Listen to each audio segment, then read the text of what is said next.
बिस्मिल्लाहिर्रहमानिर्रहीम। What are the role and responsibilities of pharmacy technician. एक pharmacy technician की क्या जिम्मेदारियां होती हैं। वीडियो पॉज करो, 10 पॉइंट्स हैं, बहुत ही अच्छे, अथेंटिक और मेहनत से लिखे गए हैं और आप यहीं पर वीडियो छोड़कर जा सकते हो। इन्हीं पॉइंट्स को अगर समझना चाहते हो तो एक एक करके स्टार्ट करते हैं। तो सबसे पहला पॉइंट है, a pharmacy technician is a healthcare worker who perform pharmacy-related functions, generally working under the direct supervision of licensed pharmacists or other health professional।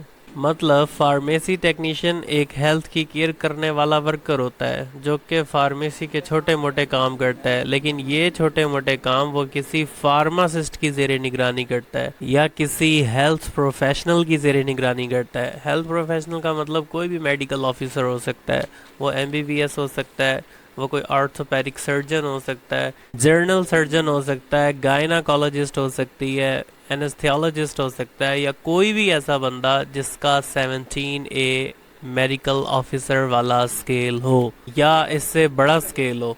यार यहाँ पर ना एक बात क्लियर करता चलता हूँ, जो लोग FSC करने के बाद कोई 5 साल या 4 साल मेडिकल का कोर्स करते हैं वो हेल्थ प्रोफेशनल्स में आ जाते हैं।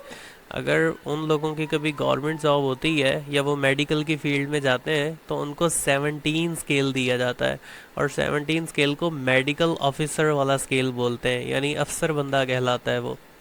दैट्स वाई कि जो बी फार्मासिस्ट होगा या फार्मेसी टेक्नीशियन होगा, या तो वो डी फार्मासिस्ट के अंडर काम करेगा या वो किसी हेल्थ केयर प्रोफेशनल के अंडर काम करेगा। अब आ जाता है अगला पॉइंट।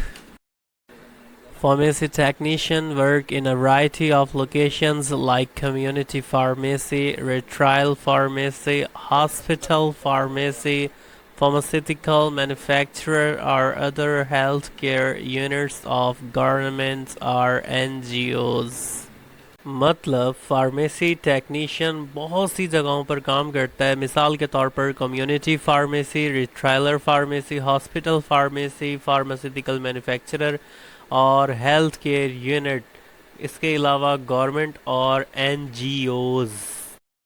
तो सबसे पहले आती है कम्युनिटी फार्मेसी। यार ये एक ऐसी फार्मेसी होती है जिसमें लोगों का एक ग्रुप होता है जो आम लोगों के पास जाता है, उन्हें मार्केट में आने वाली जदीद और अच्छी मेडिसिन्स के बारे में बताता है। आम मेडिसिन के बारे में, कोई ख़तरनाक एंटीबायोटिक मेडिसिन्स की बात नहीं कर रहा, बिल्कुल आम मेडिसिन के बारे में बताता है और उन्हें समझाता है कि आप इन मेडिसिन का इस्तेमाल करें, ये आपके लिए फ़ायदेमंद है। मिसाल के तौर पर कैल्शियम का इस्तेमाल किया करें, वगैरह वगैरह वगैरह। और उन आम लोगों को जितनी समझ आती है उनसे फिर रिव्यू लेता है कि तुम्हें कितनी समझ आई है, और उस रिव्यू को इकट्ठा कर कर वापस ले आता है। ये होती है कम्युनिटी फार्मेसी। इसके बाद आ जाती है रिटेल फार्मेसी। यार ये वो फार्मेसी होती है जहाँ पर जाओ, पैसे दो, प्रिस्क्रिप्शन के मुताबिक दवाई लो।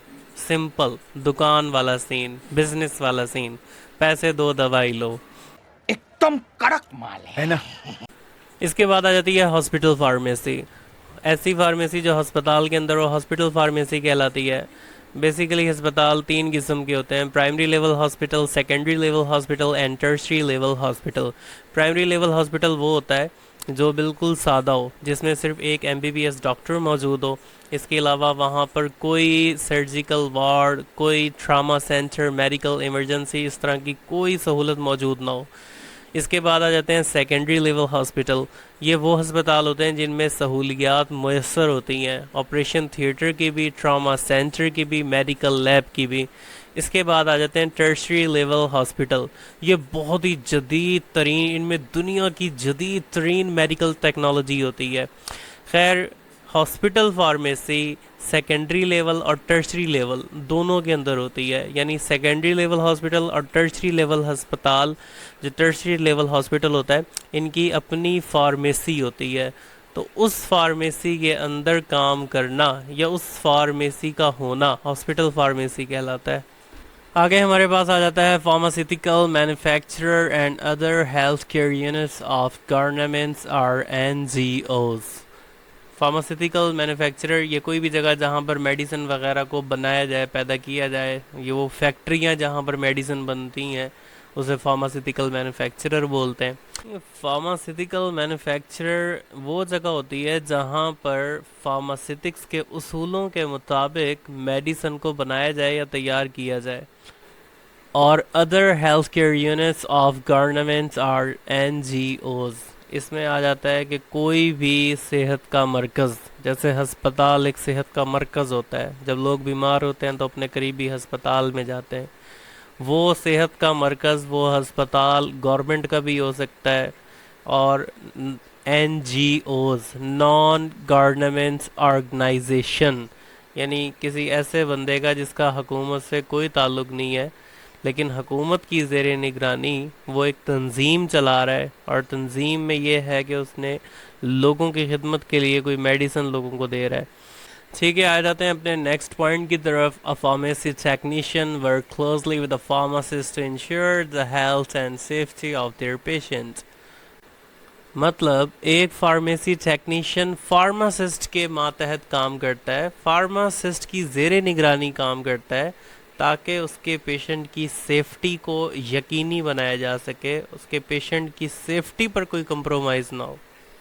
यार यहाँ पर एक बात बताता चलूँ, लव्स फार्मासिस्ट, इसको हम डी फॉर्म भी बोलते हैं, इसको डॉक्टर ऑफ मेडिसिन भी बोलते हैं, इसको फार्मासिस्ट भी बोलते हैं। ये वो बंदा होता है जिसने FSC के बाद 5 साल फार्मेसी का कोर्स किया होता है। तो फार्मेसी टेक्नीशियन और फार्मासिस्ट ये दोनों मिलकर काम करते हैं ताकि उनके पेशेंट की सेफ्टी पे कोई कंप्रोमाइज़ ना हो। मिसाल के तौर पर जो डी फार्मासिस्ट है, डॉक्टर ऑफ मेडिसिन है, वो पेशेंट को चेक करता है और मेडिसिन रिकमेंड करता है। वो मेडिसिन रिकमेंड करता है 50 mg, लेकिन गलती से उसे लिखा गया 500 mg। ये मिस्टेक हो गया, बाय हैंड मिस्टेक हो गया, लिखना उसने 50 ही था लेकिन किसी वजह से वो 500 लिख देता है। तो उसको इंश्योर करता है उसका असिस्टेंट फार्मेसी टेक्नीशियन, चेक करता है कि कहीं यार जो डी फार्मासिस्ट है उससे कोई मिस्टेक तो नहीं हो गई। तो दोनों मिलकर काम करते हैं जिससे जो पेशेंट की सेफ्टी होती है वो सही रहती है, यानी पेशेंट की सेहत पर कोई कंप्रोमाइज़ नहीं करते। नेक्स्ट पॉइंट हम पार्ट 2 में कवर करेंगे। बाकी पॉइंट्स और उस वीडियो की जो लिंक है वो मैं डिस्क्रिप्शन में दे दूंगा। तब तक के लिए अपना ख्याल रखिएगा। अल्लाह हाफिज़।